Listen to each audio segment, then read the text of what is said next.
Hi there, welcome back to the YouTube channel. I'm back again. Today's a kind of a special video for me. I started this channel, well, 3-ish years ago now, and the first video I ever had that surpassed 1,000 views was my original take on Inalla. Just move me down, there you go. Just zoom in a little bit. 1,298 views, published on the 10th of January 2023. And I'm going to be 100% honest, I've never updated it ever since. So I figured now with Final Fantasy fully launched, it was time to do that update video. So for those of you who don't remember what Inalla is, Archmage Ritualist, 2 blue, black and red for a 4/5 human wizard. It was one of the original commander decks that came out that had eminence in it, and this one's a little bit different. So whenever another non-token wizard enters the battlefield under your control, if Inala's in play or in the command zone, you can pay 1. You get a copy of that wizard, it gains haste until the end of turn, then you exile at the beginning of the next end step. But you can also tap 5 wizards you control and target player loses 7 life. But that bit really doesn't happen that often in any version of Inalla I've seen. It's more about the copying them as they come into play. Now, I decided to have a big update on this because I figured 2 years, well, 2.5 years of having one deck go up and 1,200 plus views is pretty good. But Final Fantasy gave us a whole load of new wizards, and there's a whole load of things that have come out since I did the original Inalla video that really do need to be included in the deck. So here we go, here's the update. What I have done there in the description, if you want to see the original video and see how much weight I've lost and all the rest of it, there's a link to it down in the description with the original deck list, which comes up on Goldfish. The deck list for today's deck will come up on Moxfield because that's my preferred one now. But anyway, it's all there. I'll finish rabbiting. Let's have a look at the deck. I will point out, like the original Inalla deck, that's, like I said, linked in the description below, this is still a bracket 4 because this is very optimised from my point of view. You can tell that by all the game changes we've got. So we've got DT, Field of Dead, Vampiric Tutor, Will, Tutor, Rift, and they've also got Inventor's Fair in the deck as well. So they're all kind of there as game changes. So it does make it bracket 4, so just be aware of that before we go any further. But as you can see from here, we've got the creatures coming in, and there's 28 creatures in the deck now. Starting with one of the wizards from Final Fantasy, Golbez, Crystal Collector. We have artifacts that do enter, so we must have the Scry. And occasionally we do get to the point where we have 4 artifacts in play and we get to return a creature card from our graveyard to our hand. And then if you control 8 or more artifacts, each opponent loses life equal to that card's power. There's a whole deck on Golbez in the Final Fantasy section, but beside the point.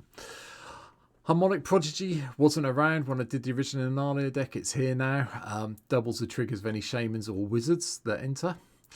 And then we've got the band Dean of Iteration is also kicking around now to double up on the wizard triggers as well. So, you kind of get a lot of triggers if you're lucky. One of the cards that has come in is Raoul Monsoon Mage from there. Costs mates our instants and sorcery spells, sorry, cost 1 less. And then when we cast one, we flip it during our turn. If we lose the flip, Raoul does 1 damage to us. If we win the flip, we get to transform them into Raoul the Leyline Prodigy. Enters the battlefield with an additional altar counter on it for each instant and sorcery we've cast this turn. +1 means our instants and sorceries cost 1 less until our next turn. -2 is deal 2 damage, and then -8, exile the top 8 cards of your library. You may cast any instants and sorceries from among them without paying their mana costs. It's kind of good. From there, also from Final Fantasy, the Emperor Palamisian is also in to give us a little bit of mana ramp, and then when we cast non-creature spells, 4 mana is spent on it, get a +1/+1 counter, and then if we have 3 or more +1/+1 counters, we get to transform the Emperor into the Lord Master of Hell. Yeah. When it attacks, it deals X damage to each opponent, where X is the number of non-land, non-creature cards in our graveyard, so it's pretty cool.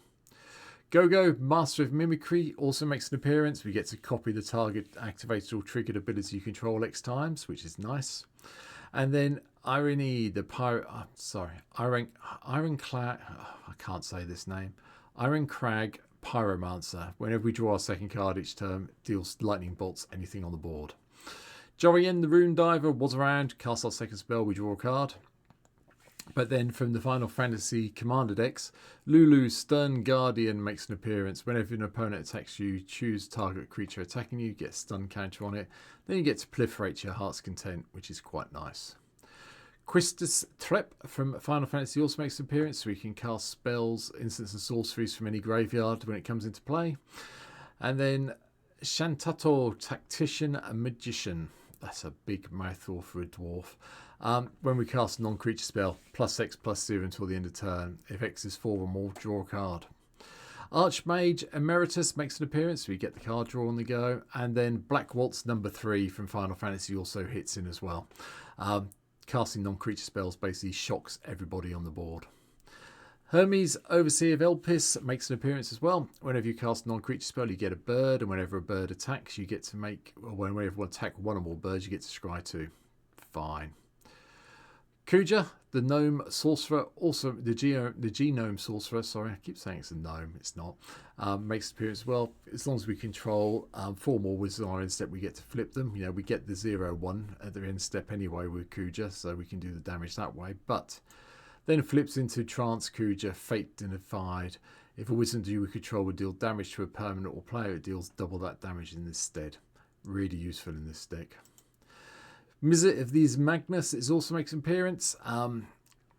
Instant and sorceries, when we cast instruments with sorcery spells, we get an experience counter, and every experience counter cuts down the number of, well, the casting costs of our instants and sorceries. Narumi, Master Wizard, makes an appearance, so we can copy target instant or sorcery special spell we control at flash speed for 4 mana, and then pumps all our wizards up by +1/+1.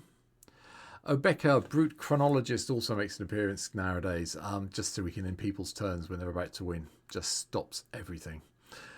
Shakasima of the Thousand Faces is here because we really don't want the legend rule to apply, and you'll see why when we get there. So, and copying something like another Inalla, or copying, I don't know, Hermes or Kuja or Black Waltz #3, really good way to go with this guy.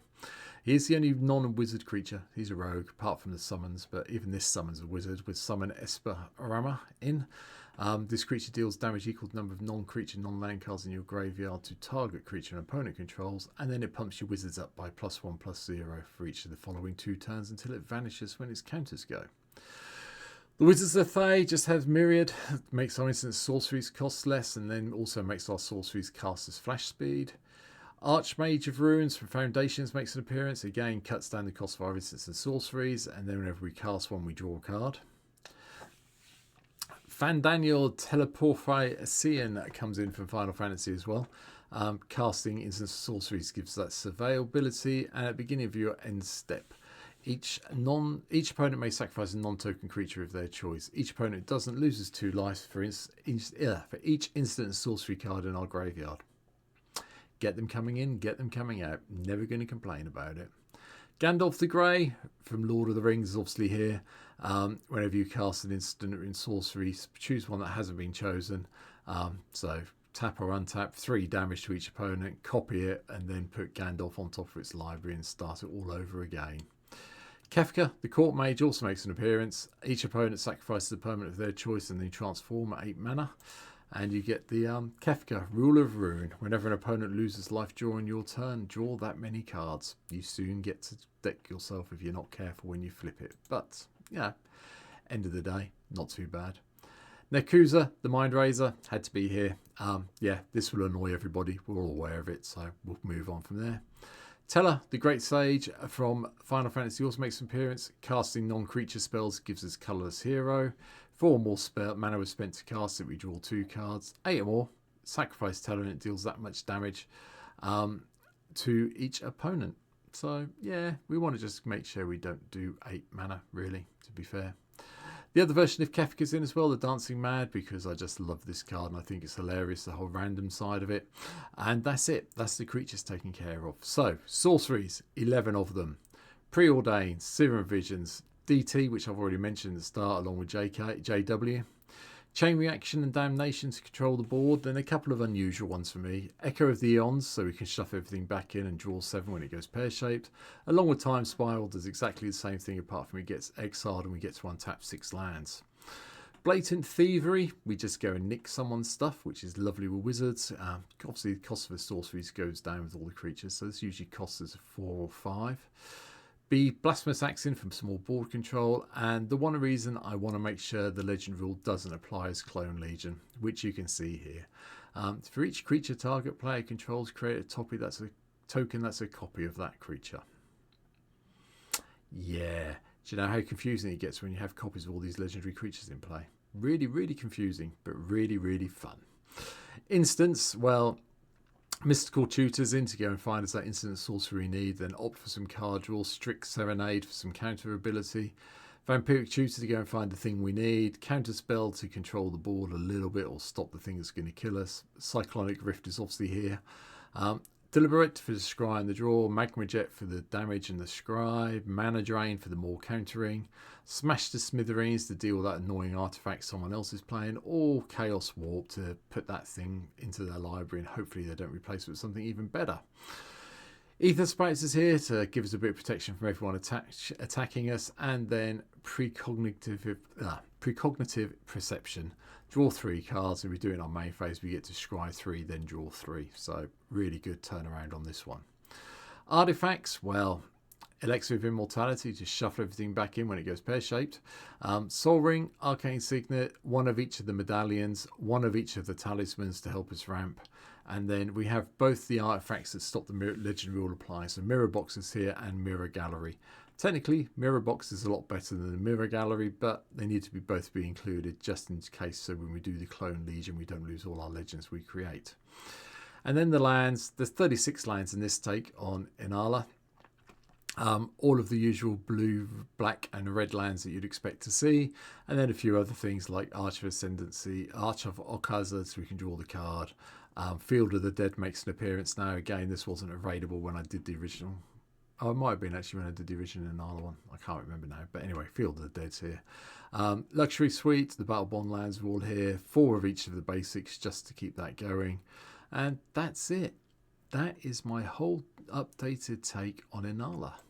So, yeah, I figured, I don't know, maybe we'll get another 1,000 views on this one. But like I say, the older one's still linked down below. People do tend to prefer the older one for some reason. It still works really well in Commander. This one I think is just really good fun with all the Final Fantasy stuff we have now and a couple of the other editions. So I'm really happy I've had the time to update this. Obviously, this will be played on stream as soon as I'm back from my holiday, because you're watching this while I'm on holiday. And I'm just happy. Let me know if there's any major wizards you think I've missed out that should be included in the deck down below. Let me know what you think between this one and the older one. Again, the link is down below. And yeah, I'll be back very soon to streaming, and you'll see, well, in between all the eventual Edge of Eternity's cards. Yeah, when I play some of the Edge of Eternity stuff, we'll get Inalla out one night and have a bit of laugh with that on stream. There's a link to Twitch down below. Come and give me a follow over there while I'm on holiday. But that's it for now. Thanks for watching, take care, and I'll be back tomorrow with yet another one of the random decks that I've recorded. See you soon. Bye.